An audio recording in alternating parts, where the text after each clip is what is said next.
guys, and welcome to an F1 show. I am not going to talk about anything about Formula 1. I am only going to talk about Formula 1. I'm obviously going to review the Monza Grand Prix that happened, as Max Verstappen won the race. He won his third race of the season, a dominant win of 20 seconds, or 19 and a half seconds, and it was a dominant performance from Max Verstappen.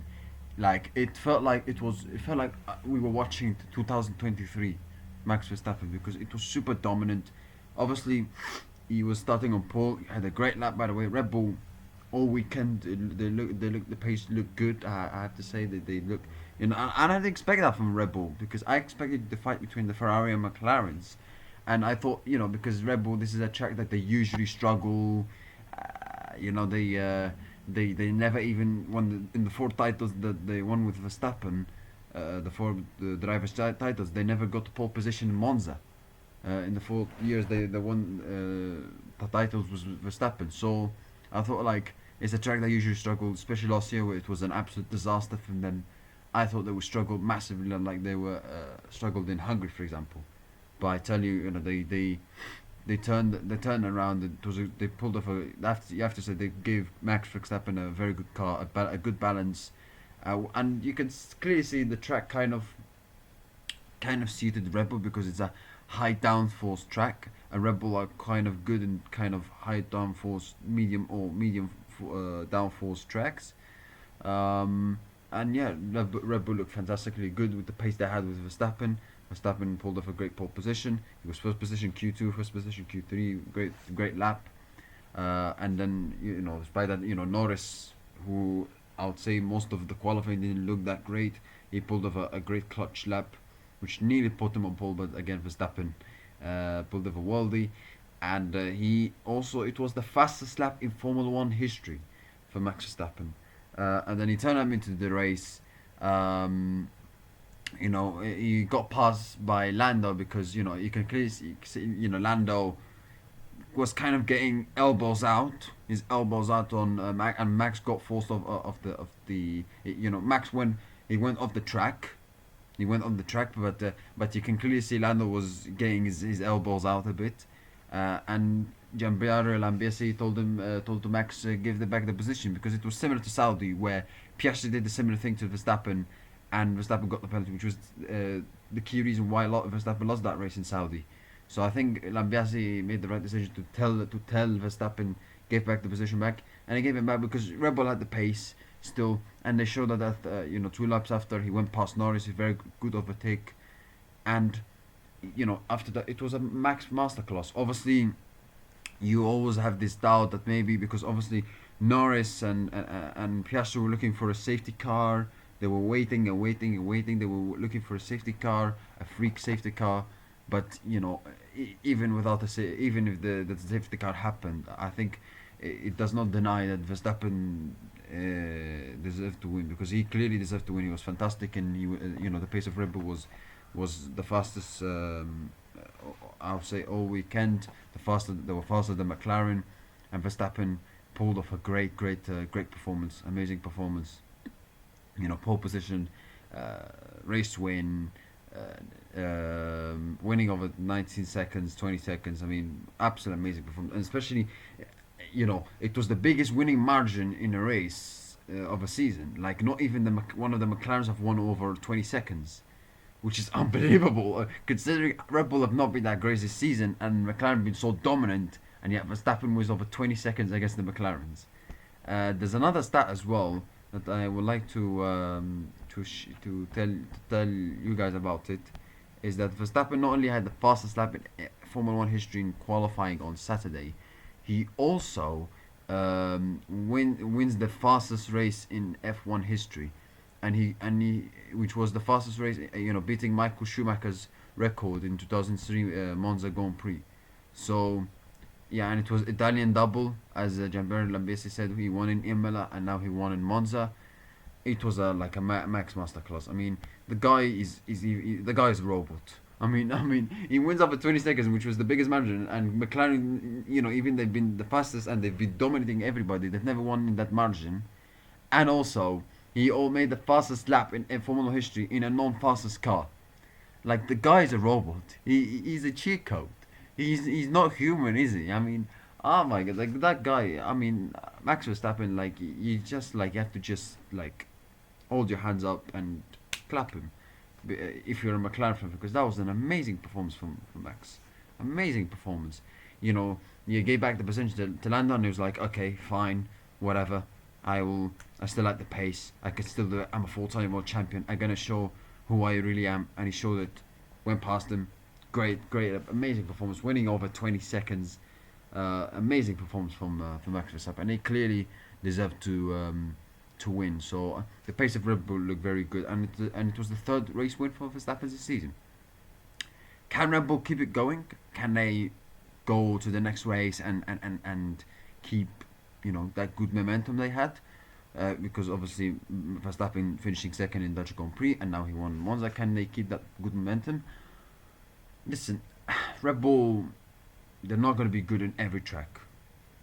There are going to be some tracks where they're gonna look very very good. They're gonna look very good. They're gonna look good in tracks like Monza, for example. They're gonna look tracks like Qatar, for example. Where last year in Qatar, at the start in Qatar, they were nowhere, but then they turned around and Verstappen won the race and got pole position, supposedly, because obviously we all know why he was denied pole position there. Um, but it was a great performance for Max, and Red Bull showed that they had the pace. Can they keep it going? Can they go to Baku and keep that level of good performance? Let's see. Let's see. We don't know. Sorry, I want to sleep. I'm sorry. I'm joking only. But can they keep that good momentum? Can they go to Baku and still, have a chance to compete with the McLarens? I still think McLarens will be by far the strongest in Baku, but I think Leclerc could challenge because obviously he's usually strong in Baku, and if Red Bull have the pace, because let's not forget last year in Baku they were not that great. So if they have a good pace, and they show that they can compete with the McLarens, then maybe he has a chance. Lando. He has a chance. Max Verstappen and Red Bull. Sorry, and yeah, great performance. And if Red Bull could Max Verstappen and Red Bull could keep it going, I think Max Verstappen. There's no doubt that Max Verstappen could win more races. Because Las Vegas. If you look at the tracks that maybe McLaren could struggle, Las Vegas, for example, in straight line speed, McLaren are not that great. I think if Red Bull excel in that track, I think they could do something. However, it's high temperatures and it's cold, so which maybe could suit the likes of Mercedes and Ferrari. So yeah, maybe like Las Vegas, maybe Mexico, because Verstappen is usually strong in Mexico. So can he win another race? I don't doubt it. He's surprised. He surprised people with this performance in this race and the qualifying. So I've no doubt he can win another race. So even though he doesn't have much to play for, he's not fighting for a world championship.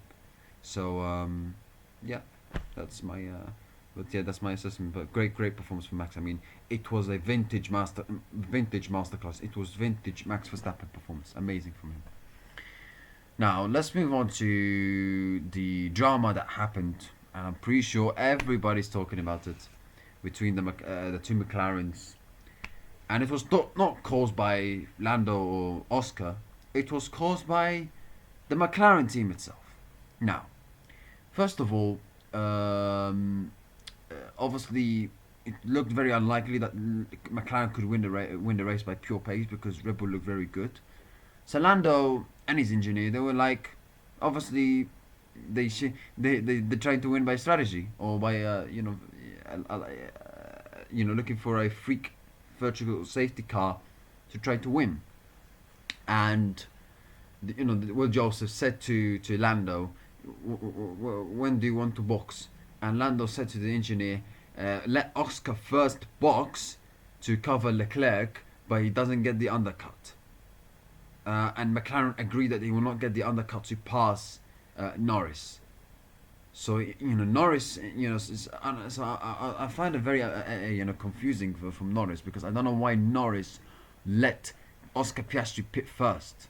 Because I thought, in during the race, I thought, like, why McLaren pitting Piastri first? Because Norris is the leading car. Norris has been better than Piastri in qualifying in the race. Why McLaren? Why are they choosing? Why are they listening to Lando? Why don't they do the what they've done in the past? And let's not forget, Lando he's 34. He was 34 points behind Oscar. So it's not like he was helping himself. So I think if he went to pit first and then Piastri pit a lap after, which McLaren usually do, right? The leading car gets the preferential treatment. Then I think it would have been okay, and maybe Piastri could have lost the third position, because I think Leclerc was not too far away from him. But it seemed like they wanted Norris to help Piastri to cover off Leclerc. I mean, I don't know. I found it very strange, and I found it was quite a strange strategy from Lando to choose. And yes, Leclerc was not far away from Piastri, but I think it was like 3-4 seconds. So I don't think I don't think. Even if Leclerc got ahead of Oscar, I don't think Leclerc would have still able to keep third position, because I don't think Ferrari with that, they're not as great as the pace of McLaren still. So I don't know, but yes, of course you're fighting for a championship. You're trying to do everything to damage your rival, but yeah, I found it was a strange strategy, and very confusing that Lando and McLaren chose to put, like, the team, the Will Joseph should have told Lando to, but don't forget, you might lose the position if there is a slow pit stop. Yeah, Piastri might pit first, but if you pit after the lap after, it might have a slow pit stop, and Piastri might have the undercut to overtake you. And what happened? Piastri got pitted first, 1.9 pit stop, 1.9 second pit stop. Lap after, Lando pitted 5.9 second pit stop. Poor pit stop. I mean, poor, right? And then Oscar with the undercut and went past Lando. And then what happened after? The Staller, the engineer of Oscar Piastri, told Oscar, you know what? This is a similar situation to Hungary 2024. So you know what? Just give give back the position of to Lando, and then you're free to race. Like, honestly, I don't understand McLaren. What are you doing? This is a fight for the world championship. This is a fight for the world championship. This is a fight for world championship. This is Formula One. This is high stakes, high level of motorsport, the elite level of motorsport. This is not amateur level. Like, what am I watching? What am I watching? Like, honestly, we like to see championships being decided by controversy, but like on track, on technical stuff, like we saw with Hamilton and Verstappen, like wheel to wheel, proper stuff, proper racing stuff, not by team orders and fairness and all that kind of bullshit. McLaren is saying, "Oh, we want to make this title fight fairness." Fuck this fairness. Fuck it. Like, fuck this fairness. If I was Oscar Piastri in Oscar Piastri position, I'm like, fuck this fairness thing. Like, I was surprised that Oscar let him go through, by the way, because Oscar is sometimes known that he can be, aggressive. So I was like, what? Really? He let him through, and in the cool down room, these two, Oscar and Lando were joking. They were saying, "Oh, great overtake, ha ha ha." And then the press conference, post race, Porter asked him the question: if Oscar, you if you were first position, but you were dropped back to fourth because of bad pit stop, would you able to swap or not? Would you agree? And he didn't look upset. And he does not regret the decision. He does not regret swapping with Lando. He said it was the right decision swapping with Lando. I'm like, I mean, yes, I appreciate these two want to make this championship fight very in their own way, Oscar and Lando. But it seems like there's not enough aggressiveness. I'm gonna close the video now to make another video.